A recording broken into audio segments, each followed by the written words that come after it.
The Free Squares Diner is one of my oldest memories. It's been on the same corner since I first strolled into Manehattan. Outside, it's nothing special. The only thing worth noticing is the dinner place sign on top. Inside, it's one of the last bastion of decent service in the city. It stands right where Greenwich meets 8th Avenue, so no pony ever has an excuse to miss it. It was only around 11 o'clock, but there were still customers. A hawkish stallion in a dark suit sat at one end of the bar, alongside a red-headed mare who seemed more focused on her sandwich than on him. Another stallion, his suit a deep gray, sat opposite them. An empty glass stood wrapped in his hoof. His back was to me, and it looked like he was watching them. Behind the counter was a stallion of about 40 years and 400 tails. The lights above lit the entire diner, but still, he shone brighter. He had a mane so blonde it attracted moths, and a smile that would blind you if you looked at it wrong.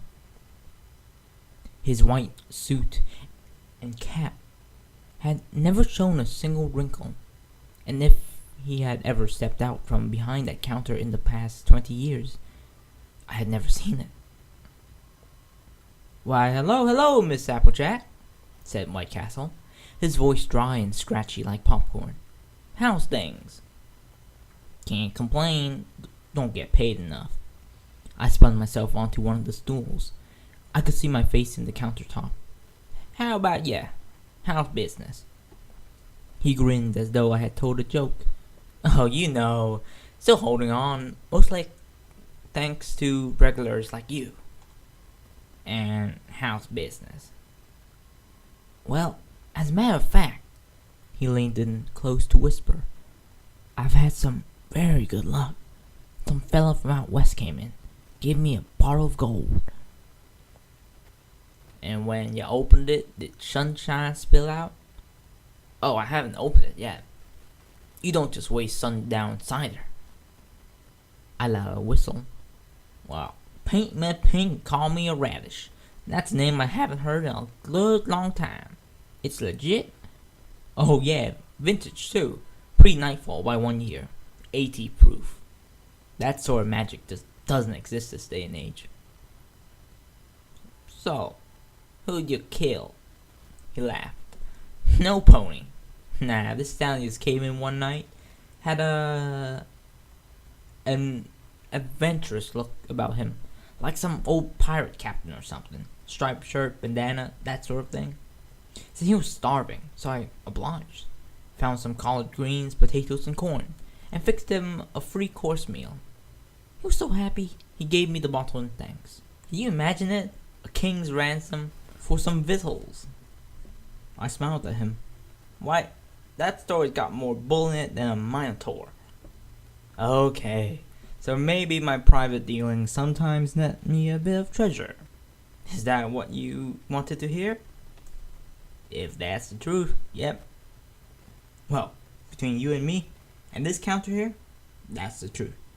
You know anybody willing to buy some old world joy? You send 'em my way." "If I knew anyone that rich, you think I'll be in this business?" He shrugged. "Can't hurt to cast a wide net. So, what can I get you?" "The usuals will do fine." "Corn sandwich, celery soda, coming right up. Sure I can't interest you in an apple?" I looked at him evenly. "You know what I think of that." He shrugged. "Gotta sell 'em before they go bad. And you know how quickly they go bad." "All too well," I said quietly as he whisked away. Less than a minute later, he set down a plate in front of me and popped the cap on a bottle. "That'll be 11 bits." I half grimaced, half smirked. "Ouch, I thought you said that sundown was a good deal." "They say hijackers got one of the grain trains last week. Price of corn just jumped, regardless. Sorry, AJ." I dropped a hooful of bits onto the counter. If I didn't know any better, I'd say you're trying to cut a profit, White. What would the people think? They'll probably think about pitchforks and torches. Or maybe just the forks. I didn't have anything to say to that other than a smile. So I just bit into my sandwich. How's it taste? I swallowed. It was sweet, but with a bitter aftertaste. Everything had that sort of taste these days. Good stuff, I said. But then, 11-bit corn had better be. If I could get it any cheaper, I would. Talk to a smuggler. He frowned. Now, that's not a joke to be making, AJ. I won't do any good from a jail sale. Sorry. Roaching over, I took a long pull of soda. Besides, those sort of characters would run me dry before they fed any pony who comes around behind the shop. And how's the business going? I asked, though I had a good idea of the answer. The sheen of his coat seemed to dwindle a bit. Seems like there's always more every night. I keep expecting them to get angry when I say I can't give them any more, but they never do. The hardest part is seeing the new faces. It was a mother and her filly here the other night. She passed everything I gave her onto her little one. He leaned on the counter heavily. A child shouldn't be so happy just to see a can of beans. Do what you can, White. No point in expect any more. Yeah. His eyes dropped for a moment. Yeah, I suppose that's the hell of it. His gaze fell back onto my half-eaten meal. He shook his head. Now, don't let my worry stop you. Eat up. I lifted the bottle and toasted him and took another swig. The rest of the sandwich went down easy. Have I told you you're too good, White? He shook his head. Nah. It's good folks like you who keep me afloat. You keep being a regular. You hear, AJ? I pushed the empty plate towards him. You got it. So, has any point been bothering you at all? Well, at least that's one thing I don't have to worry about. The gang still treat the free squares as neutral ground. That's karma for you. So, I imagine you'll be getting meetings from time to time? He nodded, a tight smirk on his face. I figured you weren't here for lunch. Who are you after? It better not be another one of my regulars. You tell me. A mare apparently came by here about a week ago. Magenta coat, rose mane. She was probably with someone else. White Castle planted his elbow on the counter, one hoof pressed to his temple. I could see the receipts shuffling through his brain. Veggie burger with... He slammed his hoof to the countertop. Pickled beets. Yeah, I remember her well. Strange order for a young mare like that. Had to dig through a whole storeroom to find those beets. You charge her extra for those? I had to. They're rare preserves. And she could afford them? He shook his head. I doubt it. But her friend could. I flipped open my notepad. So, what can you tell me about this friend?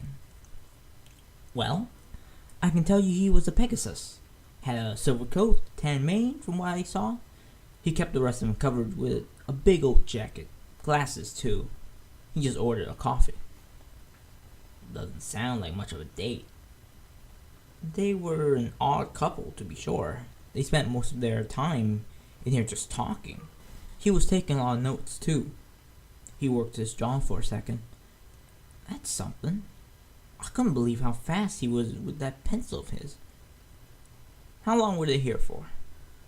About an hour. I don't think either of them wanted to stay any longer than that. They both kept looking outside like they were expecting trouble. Trouble? Here? He shrugged. Even I can't decide who walks in or out of my place. If some pony brings trouble with them, all I can do is take their order. Did you see where they went after they left? That was the other strange thing. They didn't leave at the same time. She up and scurried her way south down 8th all of a sudden. Thought she was dying and dashed until he spoke up about the bill. Then he just sat there sipping his coffee and writing in his notebook. Took him about 5, maybe 10 minutes, and then he paid and went the opposite way. I set my pencil down. And that was that, huh? That was that, he shrugged. Doesn't help, at least. Sweeping my notebook back in my coat, I chugged the last of my soda and stood up. I don't know yet, but thanks anyway, White. He gathered up the bottle and started wiping down the counter. Anytime, AJ. Oh, and again, if you know any pony who wants to buy some good cider, I'll be sure to send him right to ya. Take care, White. A little silver bell rang clean and clear as I opened the front door. Outside, 8th Avenue was beginning to show signs of the lunch rush. It was the one thing that could still get ponies out into the streets without hesitation. I looked up one way and down the other. I settled on south, following in her footsteps. Hard hooves on hard pavements.